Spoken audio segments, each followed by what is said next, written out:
तक नीतीश कुमार जी अपने मंत्रालय से संतुष्ट नहीं है और टीडीपी का भी वही हाल है। वो मांग रहे हैं लोकसभा अध्यक्ष का पद, जो पहले से वो पूर्व प्रधानमंत्री जो बीजेपी के रहे थे अटल बिहारी वाजपेयी जी, उस समय भी उनका लोकसभा अध्यक्ष रहा था। तो वो फिर से मांग कर रहे हैं जो बीजेपी के नरेंद्र मोदी जी देना नहीं चाहते। और वो जदयू यानी नीतीश कुमार और टीडीपी चंद्रबाबू नायडू दोनों चाह रहे हैं कि हमको लोकसभा स्पीकर का पद मिले, ताकि मेरे आने वाला दिनों में बीजेपी मेरे संसदों को तोड़ ना पाए, क्योंकि उन्हें भी कहीं ना कहीं डर है, नीतीश कुमार और चंद्रबाबू जी के भी डर है कि कहीं मेरे पार्टी को तोड़ने की बीजेपी कोशिश ना करे। अगर नमस्कार दोस्तों, आज हम बैठे हुए हैं डाल्टनगंज में, जिनसे आज हम रूबरू हो रहे हैं मिस्टर कासिम अंसारी जी हैं और ये पलामू जिला के कांग्रेस के पूर्व मीडिया प्रभारी रह चुके हैं।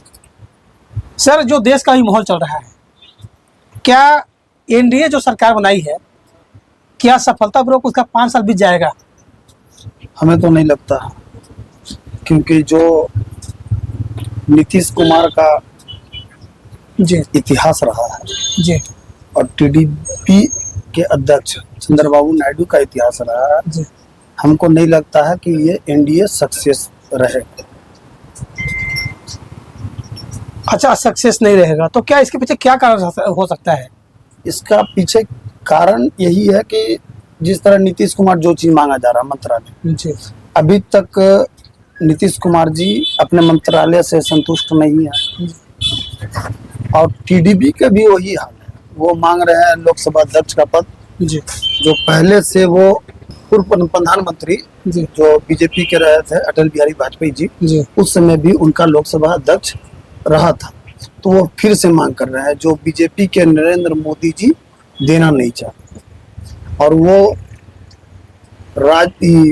जदयू यानी नीतीश कुमार और टीडीपी चंद्रबाबू नायडू दोनों चाह रहे हैं कि हमको लोकसभा स्पीकर का पद मिले, ताकि मेरे आने वाला दिनों में बीजेपी मेरे संसदों को तोड़ ना पाए, क्योंकि उन्हें भी कहीं ना कहीं डर है, नीतीश कुमार और चंद्रबाबू जी के भी डर है कि कहीं मेरे पार्टी को तोड़ने की बीजेपी कोशिश ना करे। अगर तोड़ने में कामयाब हो जाता है, अगर चंद्रबाबू नायडू के पार्टी का या नीतीश कुमार का संसद का अगर तोड़ने में कामयाब हो जाता है, लेकिन उसका देख रेख करता कौन है? लोकसभा स्पीकर, सुन ना। तो अगर बातों से मान लिया जाए क्या कि पार्टी के जो तोड़ मोड़ का जो मेन हथकंडा है या मेन पावर है लोकसभा अध्यक्ष के पास है?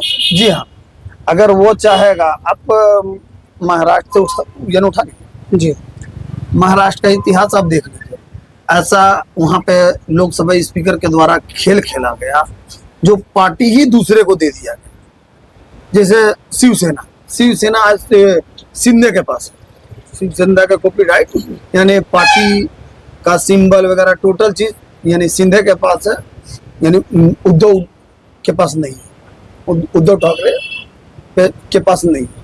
तो बस अब ये समझ लीजिए, आप अभी देख लीजिए, एनसीपी देख लीजिए, जो शरद पवार जो पार्टी को बनाने वाला, आज उसी पे उसका अधिकार नहीं, एनसीपी पे। तो ये तो जिसका लोकसभा यानी स्पीकर रहेगा तो वो अपना खेल खेलता है। चलिए, शिवसेना और एनसीपी की तो बात हो गई, लेकिन अब मेन जो पेच है, जैसा कि जो मालूम हो रहा है, आपको जानकारी होगा कि बीजेपी हिंदू राष्ट्र के एजेंडे पर चलती है, पहला चीज़ है, और टीडीपी चंद्रबाबू नायडू वो मुस्लिम पक्ष को लेकर चलते हैं। अभी आप देख रहे होंगे कि जब आंध्र प्रदेश में जब वो मुख्यमंत्री की शपथ ले रहे थे तो बहुतों सारा ऐसा एजेंडा है जो मुस्लिम के लिए वो चालू करने वाले हैं जी। तो क्या वो बीजेपी के साथ फिट बैठे हैं क्या इस मुद्दे पर? अभी ये तो अब हम इस पे क्या बोले, प्रधानमंत्री पहले ही बोल दिया कि जाति के नाम पर आरक्षण नहीं दिया जाएगा, जबकि चंद्रबाबू नायडू का खुद मैनिफेस्टो में लिखा हुआ है और अभी तक भी चंद्रबाबू नायडू या उनके पार्टी के कोई भी प्रवक्ता बोल रहा है कि हम मुस्लिमों का आरक्षण देंगे, मुसलमानों के लिए हज हाउस बनवाएं, वहाँ के जितना मस्जिद है, मस्जिद के इमामों के 10,000 रुपया और मुजिम को 5,000 रुपया दिया जाएगा। तो ये वहाँ का सरकार जो मैनिफेस्टो में लेके आई है चंद्रबाबू नायडू चुनाव जीतने के लिए, तो वो तो जनता से किया हुआ वादा तो उनको पूरा करना ही होगा, अन्यथा फिर तो उनको जनता के पास जाना है। तो ये और यही चीज बीजेपी खुद खुलेआम मन से बोल चुके हैं कि हम जाति के नाम पे आरक्षण नहीं देंगे। यहाँ पे तो दोनों फिट नहीं बैठने वाला है, तो तू मैं तो दोनों पार्टी में होगा, जिसकी वजह से फूट पड़ने की संभावना है। एक सवाल लाजमी हो जाता है पूछना आपसे, क्योंकि बिहार में हिंदुस्तान आवाम पार्टी यानी जीतन मांझी एक सीट जीतते हैं सर, उनको केंद्रीय मंत्रालय मिल जाता है, लेकिन जस्ट उसके उलट झारखंड में भी चंद्र प्रकाश चौधरी जो आजसू के सांसद हैं, उन्हें कोई मंत्रालय नहीं दिया गया सर। ये क्या सर किस प्रकार का समीकरण बीजेपी या एनडीए ये बना रही है अपने दल में? देखिए सबसे बड़ी बात है ना कि मांझी जी को एक पार्टी का सांसद होते हुए उनको यानी केंद्रीय मंत्रालय दिया, जबकि यहाँ पे आजसू का एक सीट होते हुए भी राज्य मंत्रालय भी नहीं दिया। वो झारखंड के साथ तो भेदभाव है। दूसरी बात की झारखंड के साथ दो और भेदभाव है, जो झारखंड में सबसे ज्यादा समुदाय आदिवासियों का रहा, दूसरा बड़ा समुदाय कुर्मी समाज का रहा। लेकिन इस बार जाति आदिवासी और कुर्मी समाज को धोखा दिया। न यहाँ के मंत्री में आदिवासियों के एक भी मंत्री बनाया गया, न कुर्मी समाज के मंत्री बनाया गया, न अपना सहयोगी आजसू का संसद के बनाया गया, जबकि वो भी कुर्मी जाति से, जहाँ तक मुझे पता है कि वो कुर्मी जाति से। तो ये झारखंड में भेदभाव नरेंद्र मोदी जी द्वारा किया जा रहा है, इस पे कोई शक नहीं है। और रही बात की मांझी जी का, तो वहाँ पे चुनावी समीकरण देखते हुए, क्योंकि नरेंद्र मोदी बीजेपी चाहती है कि मेरे से दलित वोट, दलित पिछड़ा वोट कैसे ही मांझी जी के द्वारा मिल जाए, जो बहुत बड़ा फैक्टर भी है मांझी जी को, वहाँ आबादी भी वहाँ पे बिहार में है। लेकिन बिहार के साथ साथ उन्हें झारखंड पे भी ध्यान देना चाहिए।